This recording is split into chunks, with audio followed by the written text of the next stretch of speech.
Part 2, Lindsay Clancy. That was interrupted by the Telstra critical alert test. I didn't realise what time it was going to be happening. We had a huge outage in Australia where the whole Telstra system practically, it failed. I mean, it's probably just a fake out breach to bring in more draconian rules and laws and what have you, but let's not talk of that. So when I'm really curious to hear this timeline, because there were times when Lindsay would try to get Patrick to answer the phone or reply to her texts when she was struggling, she was suffering, and he just wasn't available. So she would end up calling suicide hotlines and helplines, I mean, I just think that must have felt really horrible. I think it's diabolical. And I think these murders are to do just more close to the bone between Lindsay and Patrick and less to do with psychosis than people want to admit. I also think someone who is a labour and delivery nurse, she's got a lot of training, she had many years in the job, not speaking about this in relation to her mental disease or ill health, but in relation to being able to kill oneself. I think if you make little slashes on your wrist and neck that aren't even bleeding by the time your husband gets home and he's literally only been, 50 minutes, then you're not really performing that type of self-harm the way a nurse would know how to do. Even regular folk, right? You're going to gouge and cut right up the centre of your arm. You're not going to slash across your wrist. You know how to find the jugular, okay? And you don't just drop down from a window and miscalculate, probably thinking you're going to drop and roll, tragically end up paralysing yourself. I mean, I just think that is just some sort of karma. But if you want to throw yourself, if you're in psychosis and throw yourself off a roof, I know you'll go to the highest part of the roof and you'll launch yourself head first. Well, how do I know this? Well, I know what people in true despair do when they jump off the Golden Gate Bridge. And I think we all know the difference between that and something theatrical. So, okay, let's go over some of the notes that I have made.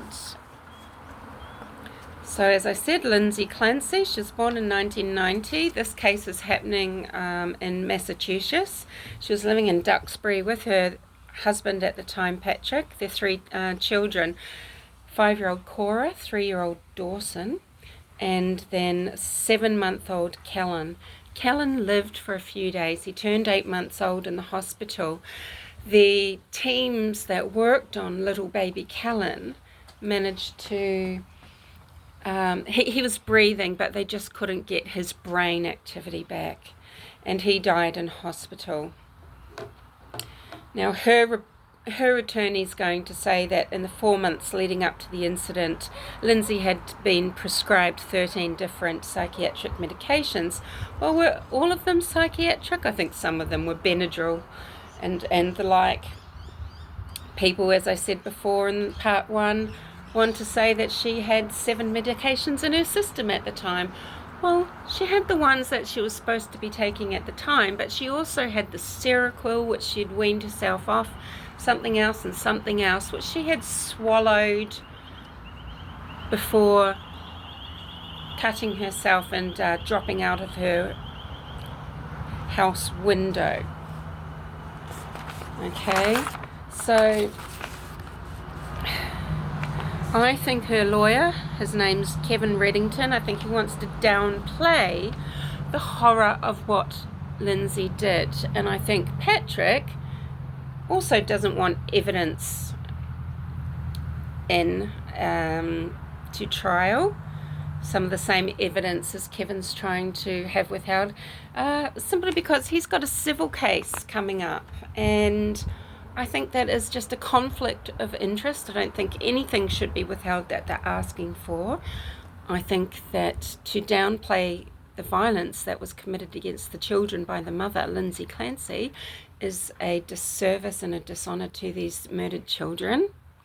I think Kevin Reddington is trying to make it that it's the state who has brutalised Lindday Clancy and her mental health condition and brutalised these children with the autopsy. And that's what we don't want to see, how brutalised these children were after autopsy.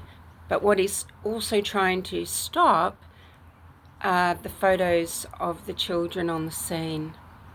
And I think when you see that, you'll see how brutal and violent their death was, and particularly Dawson. Lindday really struggled with Dawson, and I think a lot of women and fathers are going to struggle with their toddler sons. Little boys have spikes in testosterone that are so massive at various times in their life that it's such a greater amount of testosterone that's in their body as an adult male. And they can be uncontrollable, and it doesn't mean that they're not sweet and that they're not wholly lovable and deserving of love and protection, because they can be little nightmares, or they can, everything's, it's different. It can be very different with boys. Lindday wrote on forums and things. She was asking for help, from Facebook groups. What can I do about my son? I just don't think I can parent him. He will not do anything at all. Everything is a battle. Getting him dressed, getting him fed, getting him to bed, getting him to go outside, getting him to come inside, getting him in the car, getting him out of the car. Everything was a battle with Dawson, and the resentment is growing because, when she's had little Cora, she did have postpartum depression, or at least she had some baby blues, okay? So she had baby blues, and she did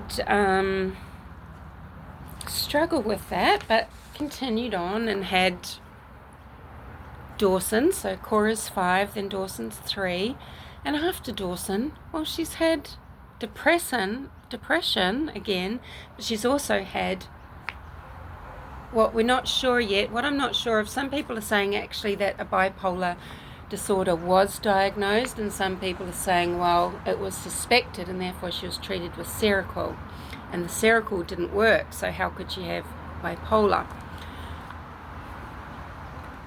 She had euphoria as well, and she was cleaning maniacally the house, and she just felt energized, but abnormally so.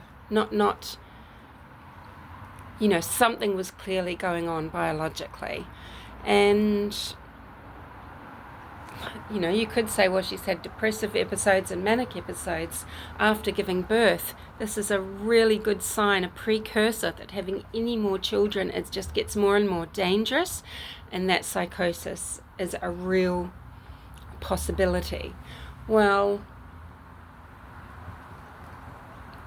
She was running a marathon 4 or 5 weeks after Dawson's birth. This isn't normal, and as a labour and delivery nurse, she surely knew something was going on. But